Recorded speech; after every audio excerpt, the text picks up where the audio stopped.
Breaking news చూస్తున్నాం. దేశవ్యాప్తంగా ఇవాల్టి నుంచి కొత్త చట్టాలు అమల్లోకి వచ్చాయి. దీంతో బ్రిటిష్ కాలం నాటి చట్టాలకు తెరపడింది. ఇండియన్ పీనల్ కోడ్ స్థానంలో భారతీయ న్యాయ సంహిత వచ్చింది. ఇక క్రిమినల్ ప్రొసీజర్ కోడ్ స్థానాన్ని భారతీయ నాగరిక సురక్ష సంహిత చట్టం భర్తీ చేసింది. ఇండియన్ ఎవిడెన్స్ యాక్ట్ కి బదులు భారతీయ సాక్ష్య అధినియం తీసుకొచ్చారు. దీనికి సంబంధించిన గెజిట్ నోటిఫికేషన్ ను కేంద్ర హోంశాఖ విడుదల చేశారు. కానీ భారతీయ న్యాయ సంహితలోని సెక్షన్ 106(2) అమలుకు మాత్రం ప్రభుత్వం మినహాయింపించింది.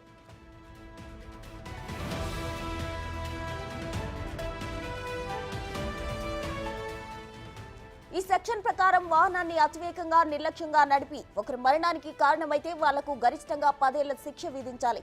అయితే దీన్ని తొలగించాలని దేశవ్యాప్తంగా ట్రక్ డ్రైవర్లు ఆందోళన చేస్తున్నారు. దీంతో తాత్కాలికంగా ఈ సెక్షన్ ను నిలిపివేస్తున్నట్లు నోటిఫికేషన్ లో కేంద్ర హోంశాఖ తెలిపింది.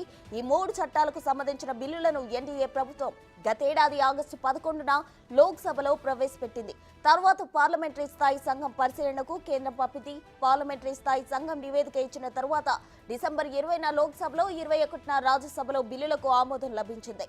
పార్లమెంట్ ఉభయ సభల్లో ఆమోదించిన చట్టాలకు డిసెంబర్ 25న రాష్ట్రపతి ద్రౌపది ముర్ము తన సమ్మతిని తెలిపారు.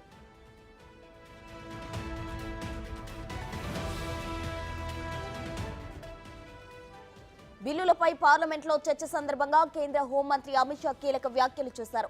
శిక్షలు విధించడం కంటే బాధితులకు న్యాయం అందించడంపైనే ఎక్కువ దృష్టి పెట్టమని అన్నారు. ఉగ్రవాదానికి సరైన నిర్వచనాన్ని ఇచ్చామన్నారు అమిత్ షా. రాజద్రోహం లాంటి పదాలను తొలగించామన్నారు. భారతీయ న్యాయ సంహితలో రాజద్రోహం స్థానంలో దేశద్రోహం అనే కొత్త పదాన్ని చేర్చారు. దేశద్రోహానికి పాల్పడితే గరిష్టంగా యావజ్జీవ కారాగారం, కనిష్టంగా 7 ఏళ్ల జైలు శిక్ష ఉంటుంది. పాత చట్టం ఐపీసీలో రాజద్రోహానికి సెక్షన్ 127A ప్రకారం గరిష్టంగా యావజ్జీవం, కనిష్టంగా 3 ఏళ్లు జైలు శిక్ష ఉండేది.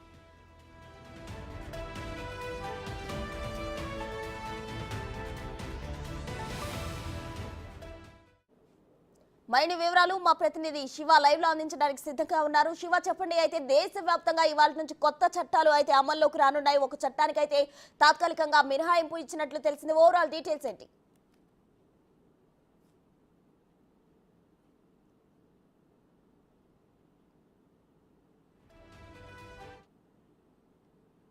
ఆమోదం తెలిపారు. ఆ ఆమోదానికి సంబంధించి గతంలో పార్లమెంట్ సెషన్లో ఇటు లోక్సభ, రాజ్యసభలో కూడా ఈ 3 చట్టాలు ఆమోదం పొందాయి. ఆమోదం పొందిన తర్వాత భారత రాష్ట్రపతి ద్రౌపది ముర్ముకు భారత ప్రభుత్వం పంపించిన తర్వాత 25వ తేదీన అంటే 2023 డిసెంబర్ 25న భారత రాష్ట్రపతి ఈ చట్టం చేసిన అంటే ఆమోదం రాజ్యసభ పార్లమెంట్ ఉభయ సభలు ఆమోదం తెలిపిన 2 ఉభయ సభలు ఆమోదం తెలిపిన 3 చట్టాలకు సమ్మతి వ్యక్తం చేస్తూ తమ ఆమోదం తెలిపారు. ఈ నేపథ్యంలోనే ఈ రోజు నుంచి దేశవ్యాప్తంగా ఈ 3 చట్టాలు అమల్లోకి రాబోతున్నాయి.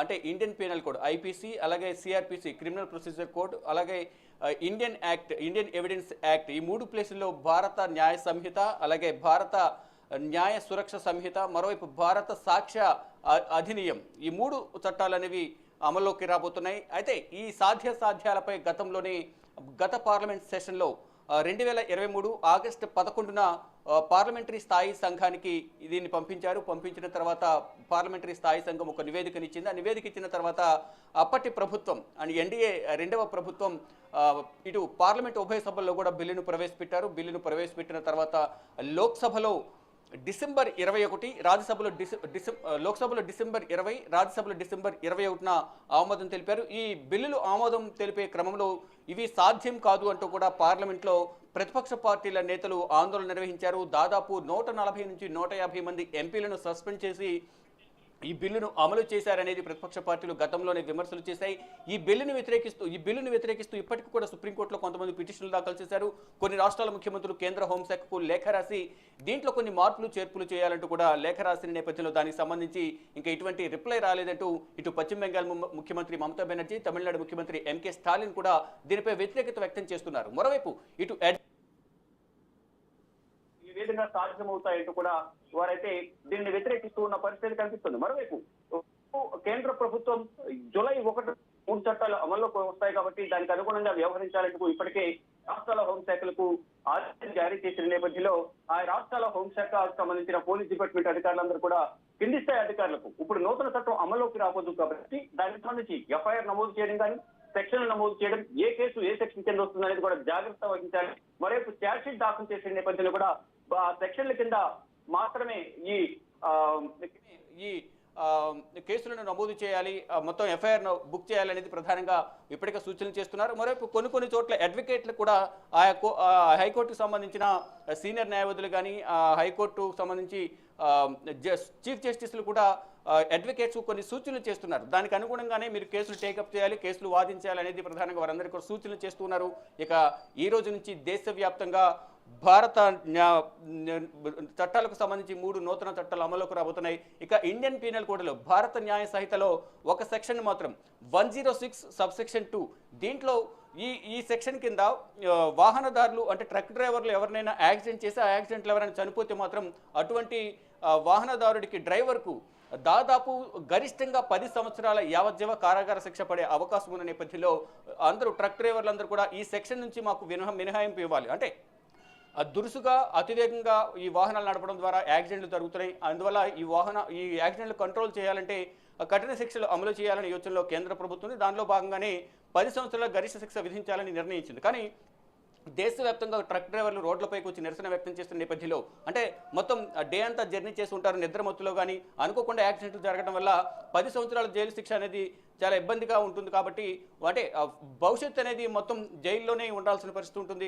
వారి మీద ఆధారపడిన కుటుంబం కూడా ఇబ్బందులు ఎదుర్కొంటుంది. కాబట్టి దాంట్లో మార్పులు చేర్పులు చేయాలని కోరిన నేపథ్యంలో ప్రజెంట్ అయితే 106 సబ్సెక్షన్ 2 ఇది మాత్రం ప్రజెంట్ నిలుపుదల చేశారు. మిగతా సెక్షన్లను కూడా అమల్లోకి వస్తాయంటూ కూడా కేంద్ర ప్రభుత్వం తెలిపింది. మరోవైపు ఇది ఇండియన్ పీనల్ కోడ్ భారత న్యాయ సంహితలో మరొక దేశద్రోహం రాజ్యద్రోహం ఏదైతే ఉందో ఇప్పటి వరకు దాన్ని దేశద్రోహం కింద మార్చారు. ఈ దేశద్రోహం కింద అంటే ఇండియన్ పీనల్ కోడ్ సెక్షన్లో గత సెక్షన్లో ఉన్న శిక్షలు చూస్తే గరిష్టంగా యావజ్జీవ కారాగారం 3 సంవత్సరాల జైలు శిక్ష, కనిష్టంగా 3 సంవత్సరాల జైలు శిక్ష ఉంటుందంటూ కూడా ఇండియన్ పీనల్ కోడ్ చట్టం ప్రకారం ఉంది. కానీ ఇప్పుడు నూతనంగా మార్పు చేసిన భారత న్యాయ సంహిత దీంట్లో మాత్రం BNS భారత న్యాయ సంహితలో గరిష్టంగా యావజ్జీవ కారాగార శిక్ష, కనిష్టంగా 7 సంవత్సరాల జైలు శిక్ష. దీనివల్ల కొంత ఇబ్బంది ఎదుర్కొనే అవకాశం ఉంటుంది. కాబట్టి కొంచెం మార్పులు చేర్పులు చేయాలనేది కొన్ని సూచనలు అయితే వస్తున్నాయి. ఇప్పటికీ ఇటు సుప్రీంకోర్టులో కూడా కొన్ని పిటిషన్లు దాఖలు చేస్తారు. ఇవి సాధ్యం కానీ వాటిని అమలు చేస్తున్నారు, ప్రజలపై భారం మోపుతున్నారు, ప్రజలను ఇబ్బంది పెట్టే విధంగా కూడా ఈ చట్టాలు ఉన్నాయనేది ప్రధానంగా దేశవ్యాప్తంగా కూడా కొంతమంది ఆందోళన వ్యక్తం చేస్తున్నారు. మరోవైపు ఇటు దేశద్రోహం కింద మార్పులు చేర్పులు చేశారు, అదే రాజద్రోహాన్ని దేశద్రోహం కింద మార్పులు చేర్పులు చేశారు, కొన్ని చట్టాలను మార్పులు చేశారు. కానీ మరికొన్ని వీటిలో కూడా కొన్ని వెసులుబాట్లు కల్పించాలి అనేది ప్రధానంగా దేశవ్యాప్తంగా అయితే నిరసన వ్యక్తం చేస్తూ ఉన్నారు. చూడాలి మరి ఏం జరగబోతుంది. ఈరోజు పార్లమెంట్ సెషన్లు ఉన్నాయి, ఒకవైపు నేటి నుంచి అమల్లోకి రాబోతోంది. కానీ దేశవ్యాప్తంగా ఆందోళనలు అయితే చేస్తూ ఉన్నారు. ఇప్పటికీ కొంతమంది లెటర్లు కేంద్ర హోంశాఖకు లేఖలు రాశారు. కానీ ఇప్పటి వరకు కేంద్ర హోంశాఖ నుంచి ఎటువంటి సమాధానం లేదు అనేది వారు చెప్తూ ఉన్నారు. చూడాలి మరి ఈరోజు పార్లమెంట్ సమావేశాలు 6వ రోజు ఉదయం 11 గంటలకు ప్రారంభం కాబోతున్నాయి. దీన్ని ఉద్దేశించి కూడా కొన్ని ప్రతిపక్ష పార్టీలు దీనిపై చర్చించాలని వాయిదా తీర్మానం కూడా ఇచ్చే అవకాశం అయితే ప్రధానంగా కనిపిస్తోంది. ప్రస్తుతం థ్యాంక్ యూ శివ.